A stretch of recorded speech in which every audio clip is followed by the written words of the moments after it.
الحمدللہ رب العالمین والصلاة والسلام علی سید المرسلین اما بعد فاعوذ باللہ من الشیطان الرجیم بسم اللہ الرحمن الرحیم۔ روحانی وظائف چینل کی جانب سے تمام معزز ناظرین کو السلام علیکم۔ روحانی وظائف چینل لایا آپ کے لیے آج رمضان المبارک کی آخری جمعرات کا بہت ہی خاص وظیفہ۔ اس وظیفے کی برکت سے اللہ تبارک و تعالی آپ کی تمام دعائیں، تمام حاجتیں، تمام خواہشات کو پورا فرما دے گا۔ آج کا وظیفہ اتنا خاص ہے، اس وظیفے کی برکت سے اللہ تبارک و تعالی نے بہت سے لوگوں کو عطا فرمایا۔ پیارے آقا صلی اللہ علیہ وآلہ وسلم کا فرمان ہے کہ جو کوئی شب قدر میں یہ عمل کر لیتا ہے تو اللہ تبارک و تعالی اس پر اپنی خاص نظر رحمت عطا فرما دیتا ہے اور اس پر اتنی خاص برکات نازل ہوتی ہیں کہ اس کی تمام حاجتیں پوری کر لی جاتی ہیں۔ لیلۃ القدر جو کہ 1000 مہینوں سے افضل رات ہے، اس رات کو آپ نے ہرگز غفلت میں نہیں گزارنا۔ اس مقدس رات میں 83 سال 4 ماہ کی عبادت سے زیادہ ثواب عطا کیا جاتا ہے۔ بخاری شریف میں ہے، فرمان مصطفیٰ صلی اللہ علیہ وآلہ وسلم ہے، جس نے لیلۃ القدر میں ایمان اور اخلاص کے ساتھ قیام کیا یعنی نماز پڑھی تو اس کے گزشتہ صغیرہ گناہ معاف کر دیے جائیں گے۔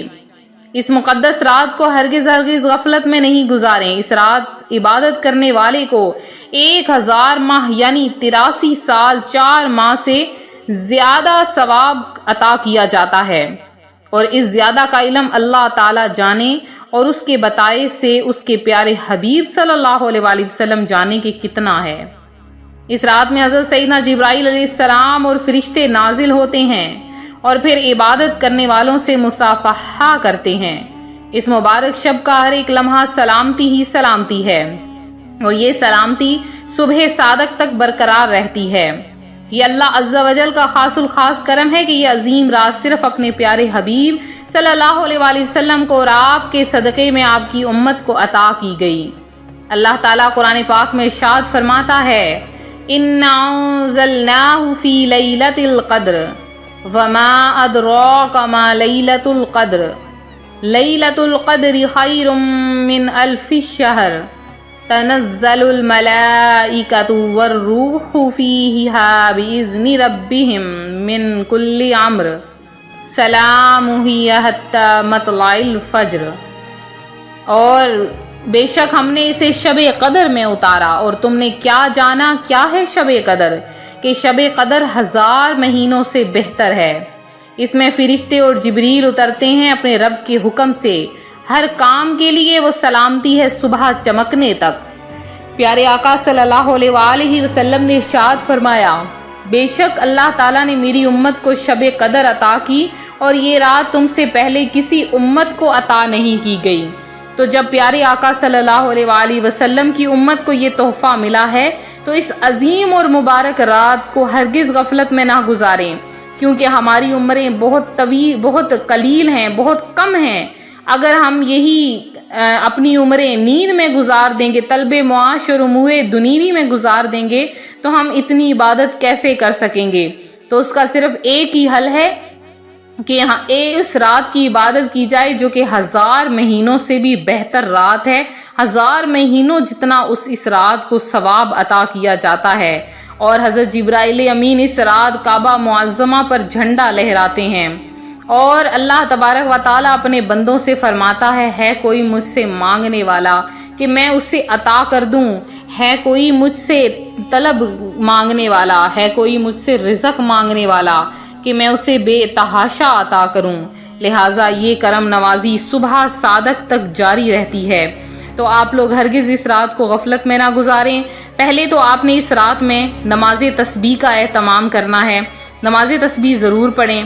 اس کے بعد آپ نے تلاوت قرآن زیادہ سے زیادہ کرنی ہے، نوافل کی کثرت کریں، کوشش کریں نوافل کھڑے ہو کر پڑھا کریں، کیونکہ بیٹھ کر پڑھنے سے اس کا ثواب آدھا ہو جاتا ہے۔ پھر زیادہ سے زیادہ نوافل پڑھیں، اور ہر رکعت میں سورہ فاتحہ کے بعد 4 رکعت کی نیت کیجئے، ہر رکعت میں سورہ فاتحہ کے بعد 3 بار سورہ قدر پڑھیے، سلام پھیرنے کے بعد تیسرا کلمہ 1000 بار پڑھ لیجئے۔ اللہ تبارک و تعالی آسمان اور زمین جتنا ثواب عطا فرما دیتا ہے۔ اور رمضان المبارک کی آخری جمعرات ہے اور رات شب قدر کی ہے، تو آپ نے رمضان المبارک کی آخری جمعرات میں یا شب قدر رات میں آپ نے دونوں وقتوں میں یہ عمل ایک بار بھی کر سکتے ہیں، تو 2 بار بھی اس عمل کو کیا جا سکتا ہے۔ اللہ تبارک و تعالی ہر دعا قبول کرے گا، جو مانگیں گے وہ آپ کی قبول ہوگی۔ آپ نے کرنا کیا ہے کہ ظہر کی نماز کے بعد، جمعرات کے دن ظہر کی نماز ادا کرنے کے بعد آپ نے کیا کرنا ہے، 2 نفل پڑھنے ہیں۔ پہلی رکعت میں سورہ فاتحہ کے بعد سورہ قدر 3 بار پڑھنی ہے۔ سلام پھیرنے کے بعد آپ نے سورہ قدر 7 بار پڑھ لینی ہے۔ اس وظیفے کے کرنے سے پیارے آقا صلی اللہ علیہ وآلہ وسلم کا فرمان ہے، جو 7 بار سورہ قدر کی تلاوت کر لیتا ہے تو اسے اتنا رزق ملتا ہے جیسے کہ بلندی سے نیچے کی طرف پانی بہتا ہے، اس طرح سے اسے رزق عطا کیا جاتا ہے۔ اور شب قدر کی رات جو کوئی 4 رکعت نفل ادا کرنے کے بعد 4 رکعت آپ نے پہلی ہر رکعت میں کیا کرنا ہے، سورہ فاتحہ کے بعد 1 مرتبہ سورہ اخلاص اور 3 مرتبہ سورہ قدر کی تلاوت کرنی ہے۔ تو 4 رکعت پڑھنے کے بعد آپ نے 7 بار سورہ قدر کی تلاوت کرنی ہے، اول آخر 3 بار درود پاک کے ساتھ۔ آپ پھر اس کے بعد جو دعا مانگیں گے اللہ تبارک و تعالی آپ کی وہ دعا قبول کر لے گا۔ اب وہ دعا رزق کی ہو، اب وہ دعا اولاد کی ہو، اب وہ دعا کامیابی کی ہو، آپ کسی چیز میں کامیابی چاہتے ہیں، رزق میں کامیابی چاہتے ہیں، برکت چاہتے ہیں، مال میں، جان میں، ہر چیز میں برکت ہوگی، ہر خواہش پوری ہوگی۔ آپ کسی کے لیے دعا کروانا چاہتے ہیں وہ بھی پوری ہوگی، اپنے لیے کروانا چاہتے ہیں تب بھی آپ کی یہ حاجت پوری ہو جائے گی، اور رزق آپ کو اتنا ملے گا کہ آپ لوگوں میں بانٹو گے۔ اور ہماری یہی خواہش ہوتی ہے اللہ تبارک و تعالی ہمیں اتنا رزق عطا فرمائیں، ہم لوگوں میں بانٹیں، آسانیاں پیدا کریں۔ اللہ پاک آسانیاں پیدا فرماتا ہے، لہٰذا وہ ہمیں رزق دیتا ہے، ہمیں بھی چاہیے کہ ہم آسانیاں پیدا کریں۔ تو اللہ کی ذات کے سامنے دعا ہے، اے باری تعالی ہمارے گناہوں کو بخش دے، ہمارے تمام صغیرہ و کبیرہ گناہوں کو معاف کر دے۔ اے میرے مولا، آخری عشرہ ہے ماہ رمضان کا جو گزر رہا ہے، اس کے چند دن رہ گئے ہیں، اے میرے مولا ہمیں جہنم سے پناہ عطا فرما دے، ہمارے مال میں، جان میں، رزق میں، اولاد میں برکت عطا فرما دے، ہماری اولادوں کو نیک بنا دے، ہمارے تمام گناہ معاف فرما دے اور ہمیں قبر کے عذاب سے بچا لے۔ تو آپ لوگ بھی اپنا نام دعا میں ضرور شامل کروائیں۔ تو ملتے ہیں اپنے اگلے وظیفے کے ساتھ۔ ویڈیو کو لائک کریں، ویڈیو کو شیئر کریں، چینل کو سبسکرائب کریں اور جتنا ہو سکے کثرت کے ساتھ اللہ کا ذکر کریں۔ اپنا خیال رکھیں، فی امان اللہ۔